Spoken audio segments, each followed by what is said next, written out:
You're listening to Two Bobs, conversations on the art of creative entrepreneurship with David C. Baker and Blair Enns.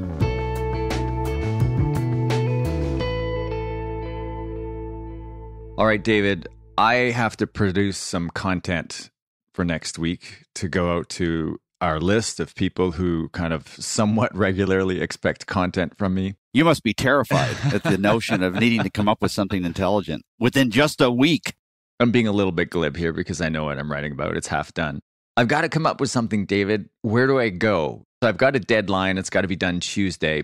Imagine I didn't have a bunch of half-started, half-finished articles. What would I do? Oh, yeah. The topic of today's podcast is, where do your ideas come from? Where do good ideas come from? And then I guess we'll talk about how do these ideas translate into content and then things beyond content. But a lot of people that I talk to, agency principals who they understand that they should be in some form of content marketing, they struggle with coming up with ideas. How about you? I hear the same thing. And there are times when I struggle with coming up with ideas too. Well, that's what I really wanted to know. We'll talk about our clients in a few minutes, but do you ever struggle with coming up with new ideas?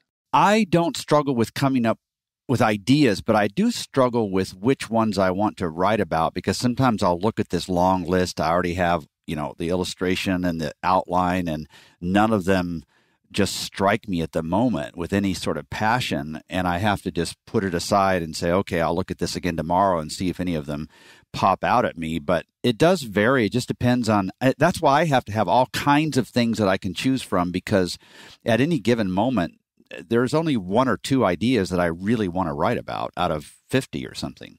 Yeah, the moment really is fleeting, isn't it? So I use Evernote to store my ideas. I'll get an idea, I'll put in the headline, and then I'll just write as quickly as I can until I pause and stop, or until I run out of energy. Then I'll just stop because I feel like, okay, I've captured the idea enough, and I'll come back to it. And I don't know how many times, but you go back there and go, that's not such a good idea after all. And then maybe things change down the road and all of a sudden it becomes a good idea again. Right. So where do you come up with physically, where do you come up with your ideas? Is it when you're on a long drive or on a plane or in front of a client? Is there a particular pattern around the moment when an idea hits you before you even develop it? Oh yeah, it's very specific. I can identify it exactly. It's in the shower on Saturday mornings. Oh. How about you?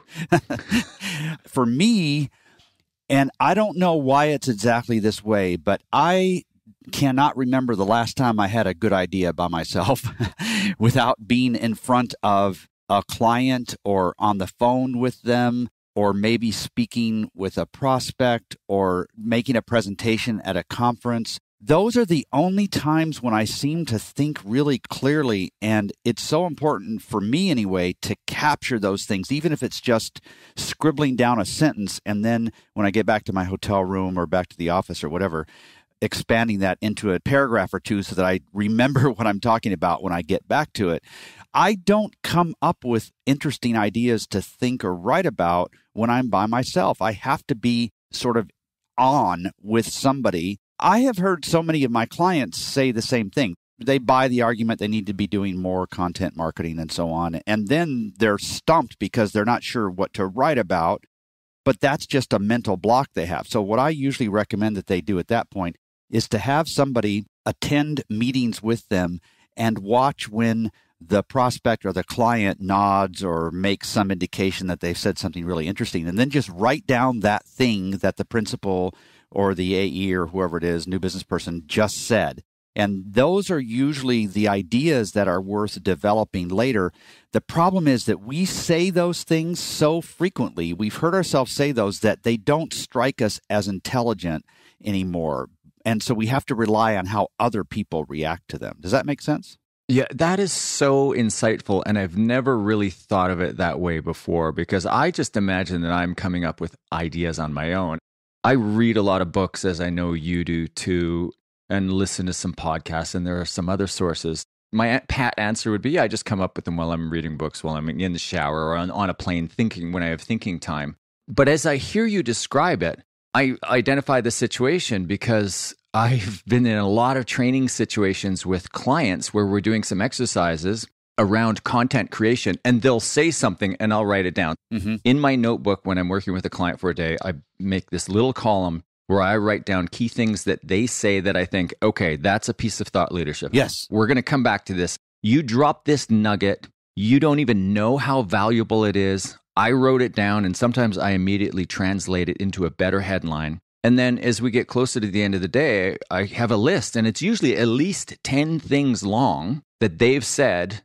And I say, here's a list of things that you should be writing about. Oh, wow. So I've never done that. That's interesting. So you're helping them by seeding these ideas, these topics for them. I usually, if I'm trying to pay attention to the things that they say, because the good ideas usually come from them, and then I try to develop them. When I count, if you were to ask me, how many of these ideas do you hear in a given day, if it's a full day of consulting or advising, I'll hear anywhere from 2 to 5 in a day. And then 1 or 2 of those seems kind of flat after I think about it. And I just throw it into my Evernote notebook as well. And that's the first stage for me. Or I may clip an article or something like that. So the other source for me for ideas is to look at adjacent industries. That's the most interesting rather than the industry that you and I serve. It's to look at adjacent industries and to see if there's something in there that can be applied to ours. Here's an example. So I was just reading one time, I don't even remember how I came across it, but I came across this 6-part article where a reporter went underground and went through the whole training as a used car salesperson. And it was in Edmonds. It was published in Edmonds. And I thought, oh, this is so fascinating. I just bought a car, and I remember how the balance of power seemed so strange as soon as I crossed the threshold into the dealership, how I'm the person with the power and the money in this transaction, but I felt immediately powerless. How is it that they do that? So I read the article thinking, all right, is there something in here that I can learn and apply to the industry that I serve? And that formed this seed thought that I have used so many times. And that's how account people, when they make promises, all those promises need to be delayed, centralized, and remote. And there's all kinds of science behind those 3 things, but it all comes from that article. So that's, I guess, another big argument for reading widely, because a lot of the best ideas come from adjacent industries where we apply them to our industry. Okay, you need to unpack that insight. And I know that's not the topic of this podcast, but I can't go forward until you explain what you mean by all account decisions need to be, what was it again? Delayed, centralized, and remote. Yeah, so you go to buy a car, and it's usually a windowless room, and they say, okay, I know you've told me you don't want to leave with a car today. Fine. And of course, they're just saying that because they don't want to get sold to. And then the salesperson says, okay, so you don't want to buy a car, but what would it take for you to leave with a car today? And you just throw some lowball price out there because you've promised somebody that you're not going to buy a car today. You just throw out some ridiculous price. And the salesperson says, oh, there's just no way. There's no way I can sell it for that. But I'll tell you what, I'll go talk to my boss. And of course, there is no boss. He's just going to get another donut in the lounge. And this is the principle that all of the promises that the salesperson makes are delayed, centralized, and remote. So what the salesperson is doing is borrowing the power from this unknown person in the back. And that's what the resourcing or the project management person is. It's the foil to the person who wants to make the client happy. So you have an account person who makes promises that are delayed, centralized, and remote. That tempers their immediate response, typical response to just give away the shop. That's what I meant by that. Yeah, I did a monthly webcast yesterday for the folks in our training program, and it was on centralizing the pricing function. And I wrote an article about this recently. And I often, when I talk about centralizing pricing, I often go back to that car dealer example. Right. Okay, but we're a little bit off topic. So that's a great example of you reading an article somewhere in an adjacent, or not even adjacent, quite a different industry from the industry that you are in or your clients are in. And then you took the idea and applied it. And did you write a blog post or an article about it? I did, but not right away. So I have to capture enough. So it drops into an Evernote file. This is sort of how the workflow is. It drops into an Evernote file, and I have to keep enough of the idea in there so that I remember what I was talking about later. It'll just sit. The next stage, the second stage, is to find out, okay, which ones are worthy enough to go ahead and commission an illustration. I work with an illustrator, and I don't want to pay to have an illustration done unless I'm really going to write an article about it. So then I'll pick maybe 20 of these ideas and say, hey, here's what I have in mind. I've started to outline it. Can you do this? And I just sketch it out on my iPad and send it to the artist. And then the artist comes back with something, and almost every time she comes up with something that's right on target. If not, then we'll work back and forth. Then those sit in a file. Right now, I think there's about, 60 or so of those. So I have the illustration, I have the topic, and I have an outline. Then third stage is, okay, I need to write something for, say, Tuesday. What am I going to write on? I just fly through the 60 options and say which of these really, really grab me at the moment. And it helps me to have thought about it beforehand, but I also have to be passionate about it. If I'm not passionate about a topic, I just cannot write about it. And then I'll just write, and then I'll just put it in the archive. So it's a pretty simple process for me, but that's how it unfolds. What really strikes me about this is the size of your funnel and how many things you throw into the top of the funnel. Whereas if I throw something into the funnel, it's more likely to come out the end sooner because I throw fewer things in at the top. And I had you quantify this if you're able to. And you said, yeah, I've got 228 ideas, 27 ready for illustration. I'm reading an email you sent me, and 58 all ready to go with outline or clipped articles to digest. That's an impressive funnel of content. I'm sure everybody listening, without exception, has some content creation envy. Well, but you and I talk a lot about how the deeper you focus, the more you have, the more that you can talk about. You don't run out of ideas the deeper you focus. And I worry about that sometimes. Like, at what point am I going to just run out of things to talk about? And I just don't see that happening. But for me, it's driven a lot by panic. I remember 4 or 5 years into this advising journey, I kept getting these questions on the phone from people. And they were legitimate questions. They weren't that hard. They were just very legitimate, fair questions that any advisor worth his salt should know the answer to. And I didn't have a point of view. And I remember stammering a little bit and not making stuff up, but sort of diverting the conversation. And I finally got so embarrassed about it that I decided that, okay, this is a real moment. It was a shining light moment for me. And I said, okay, I have got to start being honest here. I need to develop a list of topics around which I need a declared point of view, a substantiated point of view. So I sat down and I came up with 55 topics. So I set out to write on those 55 topics. I knew it would take me a long time to do, and it was kind of a fun exploration, but a little bit panicky. And then I thought to myself, oh, I should make money doing this. Why in the world wouldn't I make money? So I started a publication and then published 55 issues and basically just wrote each issue to try and develop a point of view. I still go back to those articles all the time, even though they're outdated now, because it forced me to figure out what I think about certain things. And it gives me a starting place so that I can keep changing my perspective as I learn things. And rather than just mushy something or other, you have to put a stake in the ground or you don't really learn the next phase. If you just keep throwing stuff in the pot, it never really works. You have to put a stake in the ground, write something, and then you can improve it later. And maybe you improve it 2 or 3 times. It changed my life maybe more than anything else in this space by just being honest with myself at some point. Like, goodness gracious, there are a lot of things I don't know, and I need to start learning more. So the vehicle was called Persuading. It was a newsletter because you used to print it and send it out. Right. And that may be the way I first became aware of you back in probably 2002. Mm-hmm. It's a long time ago. We're getting old. As you're talking about it, I'm thinking, yeah, I remember all these things. I remember as you were getting close to shutting it down. I didn't know you were close to shutting it down, but I look back and I think, oh yeah, it made sense because you would email me and say, hey, do you want to write for Persuading again?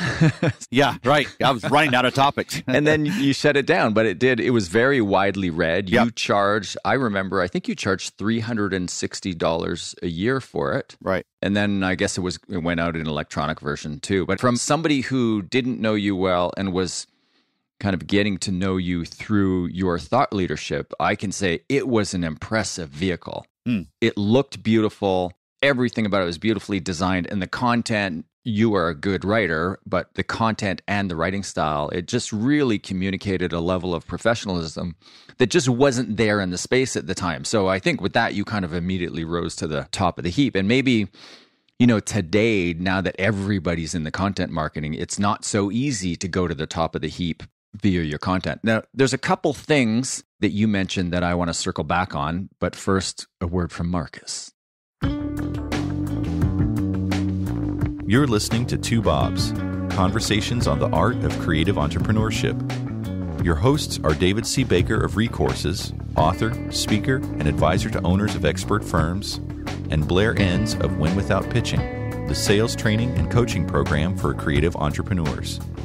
For more information, go to twobobs.com. If you find this podcast helpful, please help us by telling a friend and rating us on iTunes.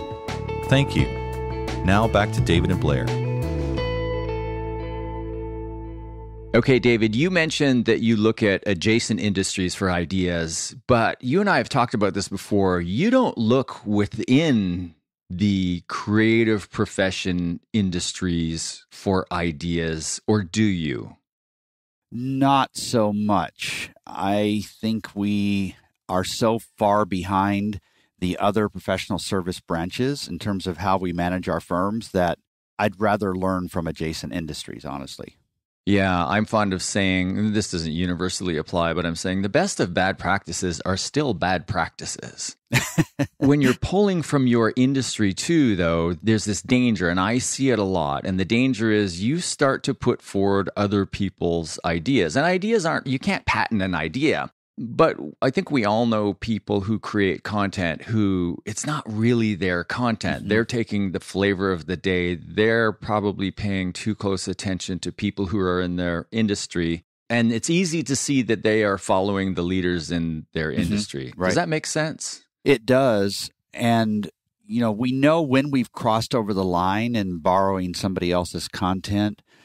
But it's harder to know when you kind of step up to it. And you and I talk enough that I worry sometimes that I'm using something that I think is my idea when it was actually your idea. But it's a matter of, I guess, just being honest in terms of where we're taking stuff. It is just not worth crossing that line and stealing something from somebody without giving them credit. The world will catch us, right? At some point, they'll just catch us. So I think we need to be pretty careful about that. This relates a little bit to the question I wanted to ask you. How do you feel about hiring somebody to write content for you? Is there a place when that makes sense, or is it always not a good idea? I think in theory, there's probably a way to do this that's right. If I just check my own gut and ask myself, would I ever hire anybody to create content for me? The answer is no, absolutely not. But that's a personal answer. I don't know that it's fair to extrapolate to everybody else. I'll make an observation, then I'll ask you the same question. And the observation is, I've worked with a lot of firms who have outsourced content creation. I don't know that I've ever seen somebody outsource content creation that didn't cost them in terms of their tone of voice or their point of view. And what I mean by that is if you hire somebody to write for you, there's no way they are going to be as provocative as you or take the risks that you would take. Mm-hmm. You're going to lose your voice. Now, I say in theory, I think you could do this because I think, and I know there are companies and people that do this, and probably people who believe very strongly that this model works. And here's the model. The model is, we sit down with you, we get to know you and your voice, and then we pull the ideas out of you, and then we go write them to, say, 80% in your voice, and you simply finish it off and make it yours. So I actually think that that's theoretically kind of correct and doable. I have a friend who was paid a very good advance to write a book, and he once said to me, there are pages in my book I've never read.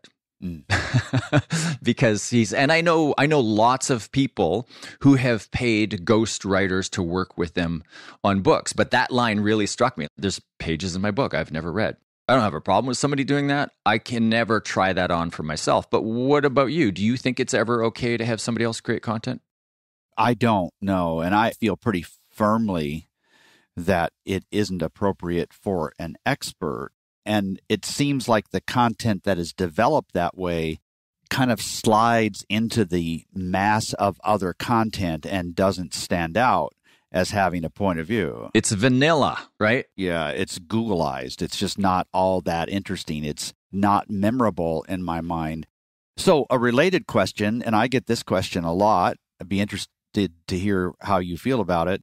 Let's say you have a firm of 20 people in this space. How many of those people on average should be contributing to the content that the firm produces regularly?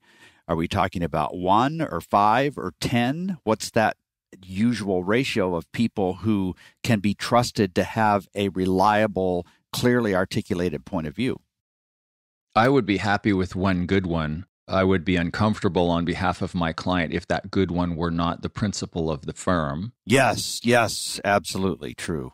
But I recall something that I've said for years. I guess I haven't said it in a little while, but I used to say that I believe that one of the costs of entry into any leadership position in the firm is the requirement to create content. Mm-hmm. Right. So if you want to be creative director, your obligation is 4 blog posts or videos, or and I don't know what the number is, but there's an obligation to think this way and to create some content.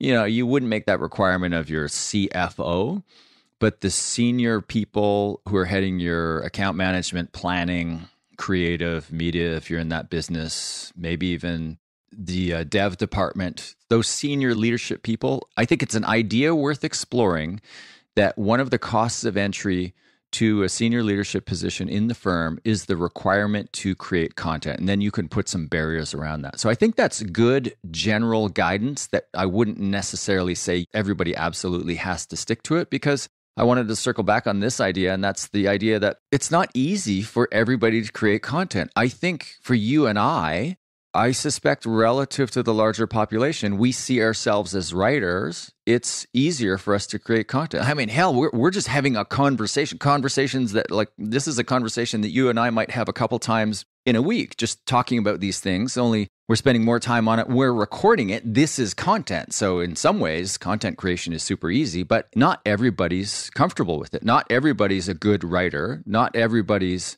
comfortable articulating their thoughts and recording them. And not everybody is made for video. So I don't know. I think I'm not as quick as you to close the door that this can't be done. You can't somehow outsource content creation or get some help in that area. But I do agree with you. I can't think of an example where somebody else created a piece of content for a firm and I was exposed to that content and thought, man, that's good. That's really good. Yeah, like you had an aha moment.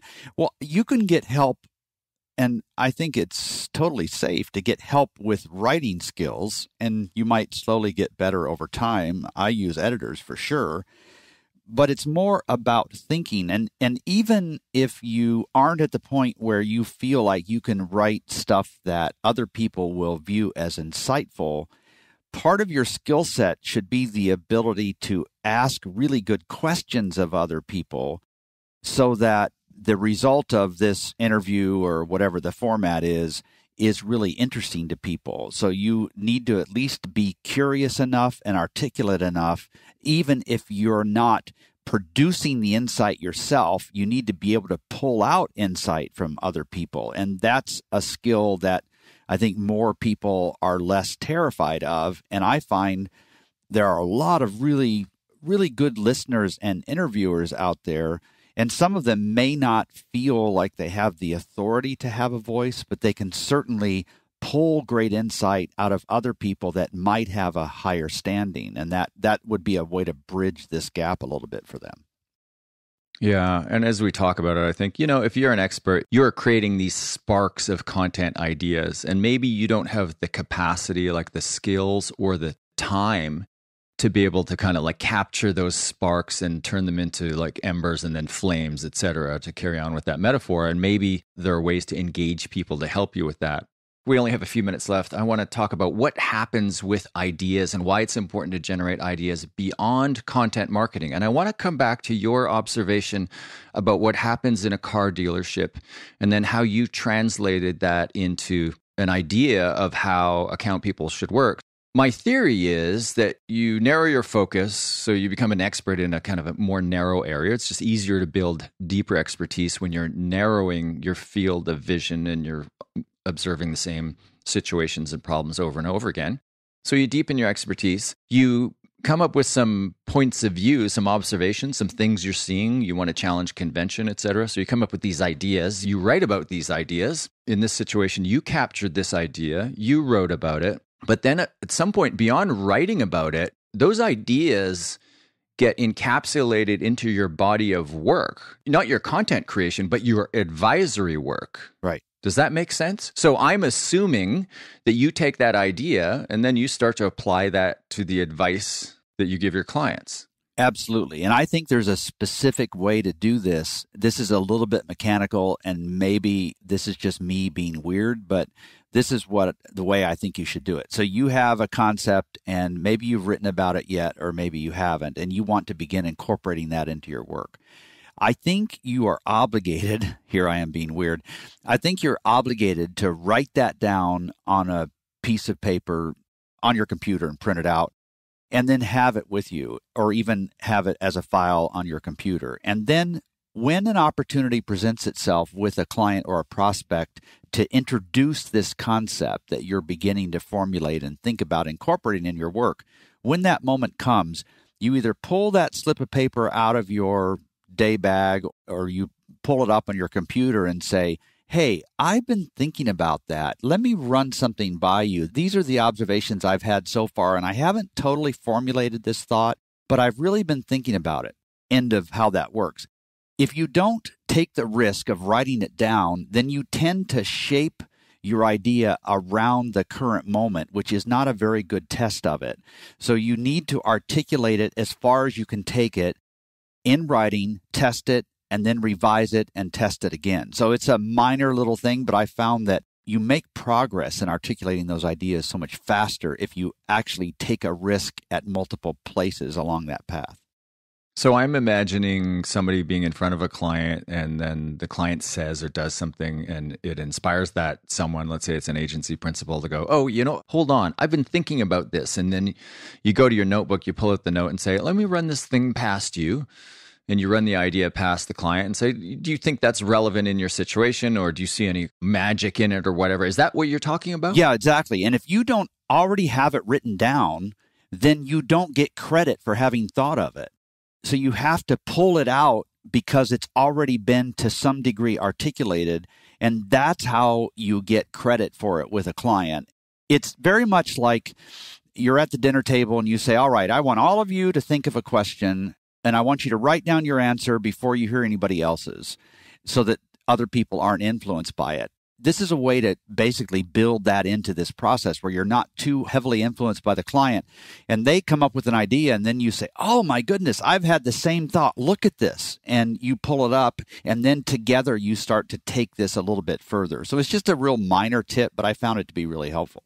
It's almost like protecting your idea by writing it down, isn't it? Yeah, a little bit. It reminds me of a story a scientist friend of mine told me recently. He said he was recently addressing a larger group of scientists, and they were talking about a problem he's been working on for his whole career. And he summarized the problem in 4 words. And he's working on a monograph, which is a big publication based on his research. As he threw out his 4-word articulation of the lifelong problem he's been working on, everybody started to write it down, and he realized the value of those words. And he said, stop, you can't use that line. That's the name of my next monograph. Oh, so everybody stopped and went, oh, yeah, okay, it's yours. So it's interesting, when you're in a client meeting and you pay attention to the ideas that you throw out, the things that your clients start to write down. If your client's writing them down, right, and you're talking in generalities rather than specifically about their situation, and they think, oh, that's good, and they write it down, that's probably a sign that that's an idea worth pursuing. And what I wanted to point out here is you write this article, you put the thought out there, and then your content marketing attracts people to you. And I've said this before, they read or they engage for the content, your expertise, but they hire you for your point of view. And your point of view of, in this case, you've borrowed from a used car dealer this point of view on how account management advice should be packaged or looked at. Mm-hmm. And if somebody reads that content and they decide they want to hire you because of that, when they hire you, one of the things that they're looking for you to do is to bring that point of view to bear on their business. So my point is, we see content marketing as sometimes we just see it as bait, right? Oh, here's a novel idea that will catch people's interest. But if it really is a powerful idea, after you put it out there, you will start working on incorporating that idea into how you do what you do. So the ideas become first the subject of your content marketing. Second, they start to get worked into the framework of how you do what you do. And if you extrapolate that all the way out to the end, eventually you're going to develop maybe even protectable IP around that. Right. And this is why we're still excited about the work that we're doing, because we keep learning. I absolutely love it. Using your example of paying attention when people write something down, I like to do that after a speaking engagement or on a break. See what people are writing down, because those seem to be the most memorable things. And I've said them so many times that I don't even know that they're all that memorable, right? Or if I'm in the audience, I'll pay attention to what other people are writing down and thinking, oh, I need to pay attention. That must be something I should think about. Yeah, we've covered a lot of stuff here. Is there anything that you want to close on? One last, like a parting piece of advice that you want to give to our listeners who might be struggling with content creation? Yeah, so they're excited. Let's give them some ideas if they're struggling with what to write about, but they're committed to it. Here's some quick ideas you and I have talked about, like what are the most common mistakes you see your clients make? Or critique some public example of something in your space. You could even turn it into a series where you repeat it monthly, like big boo-boos that you've seen happen. Or how did things used to happen historically, and why did they change, and what's more interesting about it now? Or even just go interview people on the street about some topic that you're thinking about, and that will always spur some additional thoughts for you. Or maybe if you're really feeling brave, predict what your space or what your client's space will look like in the future. Even if it isn't right, it'll be a little bit provocative. So, start with those ideas, and you're going to find that you'll have way more ideas than you can possibly develop. It's a fun process. I like some of the points you just quickly rattled off. Essentially boring authority by just going and getting the opinions of others. Go find out what other people think, right, and put that out there. And then once you see the patterns, then you'll start to come up with your own points of view on that. Yep. All right, David, this has been really helpful, really interesting too. Thank you very much. We'll speak to you next time. Bye, Blair. Thank you for listening to Two Bobs with David C. Baker and Blair Enns. Subscribe and learn more at twobobs.com. That's the number 2, BOBS.com.